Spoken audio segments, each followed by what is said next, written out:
Right now, planets are going around the sun, universe is moving, galaxies are going on. They're all in place the way they are in place, only because of perfection of geometry. One day, for 2 minutes, if the planet Earth thinks, let me go little off the orbit and come back, that's the end of it, okay? If it loses its geometry, it's gone. So, the geometry of the existence is such that today modern science is coming up with what's called as the constructional theory. What they're trying to say is, the geometry and the design of the atom and that of the cosmos is essentially same. Only the complexity and sophistication has multiplied millions of folds. This is something that we have been saying in yogic system forever, for thousands of years, anda pindanda. This means the individual and the universal is essentially same, only the complexity is multiplying. So if it is in design essentially same, if you get it into right kind of alignment, suddenly it does things that you have never thought it can do. If you had a television in 1960s, you would have a bunch of aluminum tubes sitting on top of your home. You're watching your favorite one-channel wonder and it went boop boop. Then you go up on the terrace and do this, it won't work, do this, it won't work. Then slowly get this into that place. Suddenly again the world pours into your sitting room. Just a bunch of aluminum tubes. Just get it to the right place, it absorbs the world and delivers to you in your sitting room. This also, if you just learn to sit right,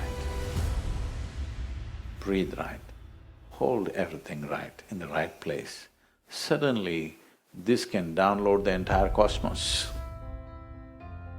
Yoga means the technology of arriving at this, because to just get the geometry right, just to learn to sit right, this is very difficult for a thinking mind to understand. A yogi spends his entire life towards what is called as asana siddhi. This means he wants to master one posture, only one. I know in California you do 108. If you go to half an hour session, you do 100 postures and come back home because you want to sweat. No, only one posture his entire life, he's meticulously arranging, rearranging, minutely arranging it in such a way that if he hits that particular posture, suddenly the entire cosmos is here, not there. For you to get some kind of understanding of this, for example, do you at least see me? Even if you're not listening to me, it's okay. Do you see me? Hello? Can you use one hand and point out where I am? No, you know I'm a mistake. Now this light is falling upon me, reflecting, going through your lenses, inverted image in the retina, you know the whole story. So where do you see me right now? Within yourself. Where do you hear me right now? Within yourself. Where have you seen the whole world? Within yourself. Anything and everything that ever happened to you happened only within you, yes? Light and darkness right now happens within you. Pain and pleasure happens within you. Joy and misery happens within you. Agony and ecstasy happens within you. Anything that ever happened to you happened only within you. Right now somebody next to you touches your hand, you think you're experiencing their hand. No, you are only experiencing the sensations in your hand. Even without the aid of that hand, if you have an imagination, you can create the sensation. Yes or no? Yes, you can. So, you are experiencing everything, whatever you have known, only within yourself. In the very nature of things, you cannot experience what is here. You can only experience the way it happens within you. Or in other words, the fundamental seat of your experience is within you. If the entire human experience is being generated from within you, At least what happens from within you must happen the way you want it. Now, is this the goal of yoga? No. This is a small thing that you need to put aside, that your body and your mind are not an issue. They are stepping stones for bigger possibilities. But right now, people spend a lifetime trying to understand the tendencies of their own body and their mind. 60, 70 years of age, still you're struggling how to handle your thought and emotion, what to do with this. By the time you're 16, you should know how to handle your thought and emotion. But entire life goes how to handle your own thought and emotion. These are not curses, these are the greatest boons that you have. You can bloody think and feel. Yes or no? Aren't these the most wonderful things about a human being? You can think and feel, but this has become a huge problem. And of course, there are fixers in the society. How to fix these things? First time when I came to United States, I just couldn't figure this. It's many years ago. And wherever I went, people were talking about stress management. Why would they want to manage stress? Because in my understanding, we manage whatever is precious to us, our family, our business, our money, our property, whatever else that's precious to you. Why would you want to manage stress? It took me some time to understand, people have concluded that stress is a part of their life. Stress is not a part of your life. It is just that you don't know how to handle your own thought and emotion, isn't it? You don't know how to handle your memory and your imagination. All the wonderful things that you have as human beings, which other creatures don't have, which set us apart in every way. See, nothing wrong with an earthworm, it's more eco-friendly than you. You're only now trying in California to be eco-friendly, right? They've always been eco-friendly, that way they're ahead of you. But what is beautiful about a human being is, we can remember everything, we can project into future, we can create a world of our own the way we want it. If we want it, we can pull it down today and create another world tomorrow morning in our mind, yes? But that's become the source of suffering for humanity. I hear every year 350 million people in Europe are on psychiatric medication. This is 39% of the population. So a society which has enjoyed generations of economic well-being, 39% of the people, if you withdraw a few pharmaceutical formulations, 39% will go crazy. You call this well-being, I'm asking? But do you see entire world making a journey in this direction? In many ways, the entire world is trying to make a journey in the same direction of madness. Because the experience of life as you sit here, the experience of life is not good enough. The world is moving towards chemicals to create experience. I'm not looking at this morally. I'm only talking about the efficiency of it. Sure, chemicals can cause experiences because all experiences within you is also a certain kind of chemistry. What you call as peace is one kind of chemistry. What you call as love is another kind of chemistry, joy is another kind of chemistry, anxiety is one kind of chemistry, madness is another kind of chemistry. There is a chemical basis to human experience, no question about it.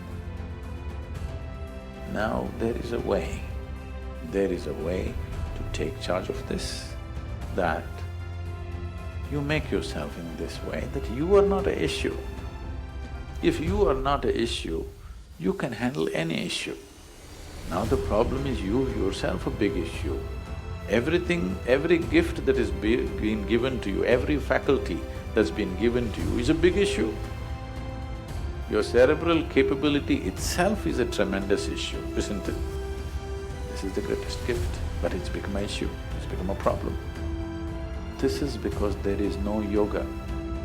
When I say there is no yoga, Don't think I have to stand on my head, that's why it's not happening. No.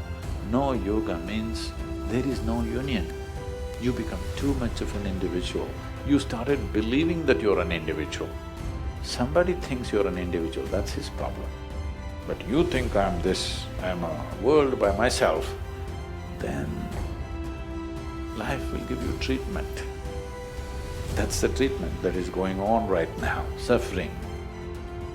As a generation of people, you are experiencing more comfort and convenience than any generation ever in the history of humanity. Do you agree with me? But whining like crazy because life is giving you treatment. It's giving you treatment because there is no yoga. The boundaries of who I am has become so rigid that life will tell you in its own way. We can do one simple experiment right now. Put these hands together with your eyes closed, just intensely rub these two hands together for a minute, like this.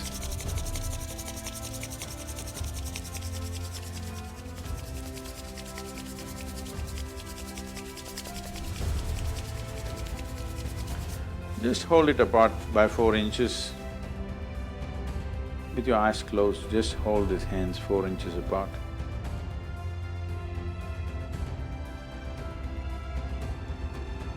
Something happening between the two hands. Okay? So this is the nature of your sensory body. If something effervescent happens in this, the sensory body will expand. You might have experienced this. You know why people are rubbing each other all the time? Because some sense of oneness. Yes, your sensory body expands and some sense of being beyond yourself. It doesn't last, that's a different thing, but at least there is some sense of unity in the thing. Now, the nature of the sensory body is such, if your energies are in an effervescent mode, then you will see sensory body will expand. Suppose your sensory body became as big as this hall, let's say, then you would experience all these people as a part of yourself. Because anything which is within the boundaries of your sensation, you always experience as myself.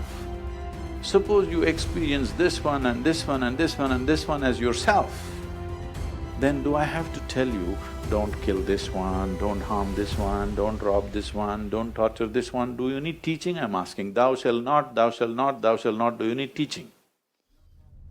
You would not need any morality because your humanity is full-fledged. Your humanity is full-fledged means your sensory body expanded.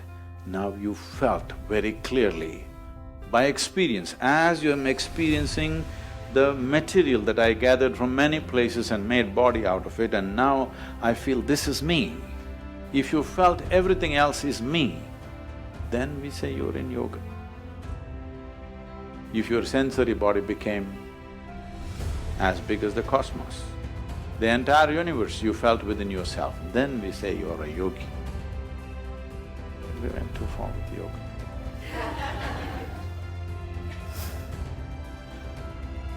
Because your idea of being individual is a very convoluted idea, because you can't exist for a moment as an individual by yourself without the support of the entire structure, isn't it?